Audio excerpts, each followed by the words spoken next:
Louis XVI a été exécuté, mais il n'est même pas mort. C'est un problème de perception.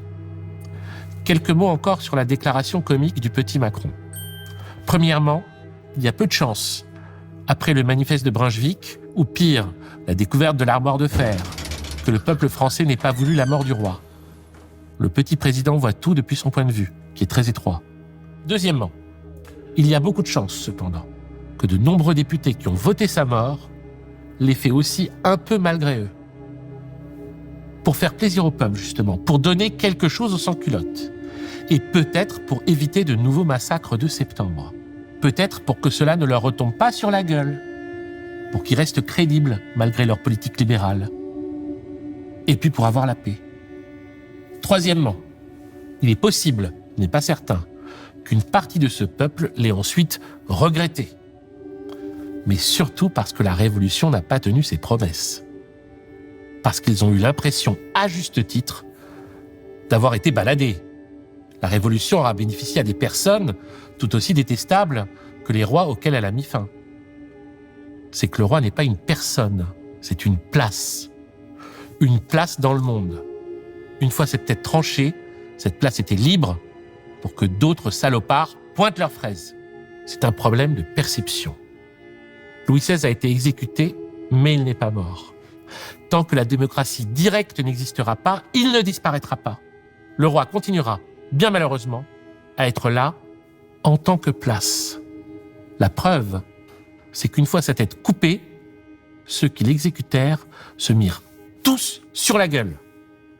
Marat l'avait vu venir, la Pythonisse, dès un essai de jeunesse, Les chaînes de l'esclavage, en 1775. Il avait écrit « Le tyran fut-il abattu, la liberté n'est pas recouvrée pour cela. » Tous étaient d'accord contre la tyrannie, mais est-il question de fixer une nouvelle forme de gouvernement? Plus d'union. Ils savent bien ce qu'ils fuient, non ce qu'ils cherchent. Les uns veulent établir l'égalité des rangs, les autres veulent conserver leurs prérogatives. Il en fallait beaucoup plus qu'une exécution pour tuer le roi en nous. Il fallait un changement de perception.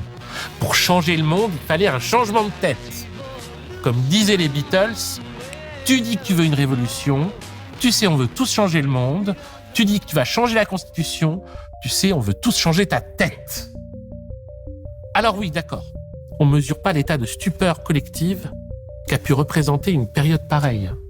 On était dans une situation inédite et on se pensait dans une période totalement nouvelle. On n'avait jamais vu ça. Et pourtant, c'est peut-être ça le problème, justement.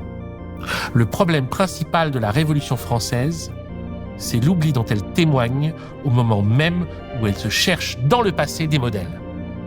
On avait pour repère les États-Unis, voire au mieux, la République romaine.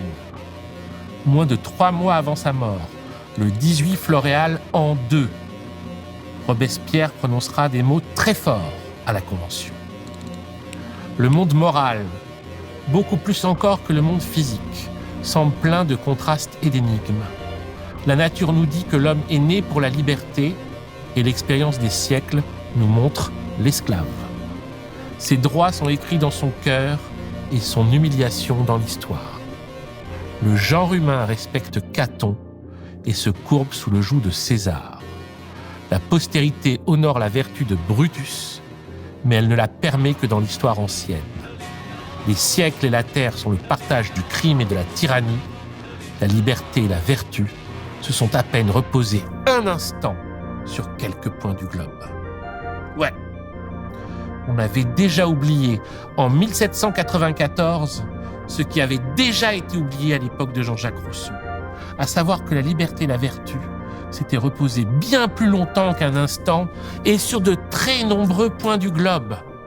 Le monde, qui était appelé de leur vœu par tous les cœurs généreux, vraiment scandalisés par l'injustice et l'inégalité, ce monde n'était ni nouveau ni rare. Et il n'était pas américain, ni même républicain romain, il était bien plus ancien. Il était bien plus vaste et durable. Une révolution ne devait pas l'inventer, elle devait le faire revenir, elle devait le renouveler, le rafraîchir, l'accomplir. Ce monde était là avant le christianisme, avant l'Empire. Ce monde était là chez ceux qui furent appelés Gaulois, les Indiens de Rome. Et les Français avaient pu en retrouver le souvenir lorsque des explorateurs leur rapportèrent des récits concernant ce qu'ils traitaient alors de sauvages. Les Gaulois d'Amérique, qui n'étaient pas plus sauvages qu'eux ne l'avaient été. C'est en 1703 que sont publiés les dialogues avec un sauvage du baron de Lahontan.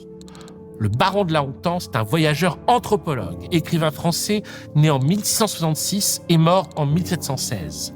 Le sauvage, nommé dans son livre Adario, est inspiré par le chef Huron-Wendat Kondiaronk, que Lahontan a rencontré et avec lequel il s'est entretenu lors de son séjour en Nouvelle-France, entre 1683 et 1694, le Canada étant alors une province royale. Bien sûr, ces dialogues ont sans doute été un peu réécrits pour leur donner une forme littéraire, mais il y a une vérité dans la parole du Huron.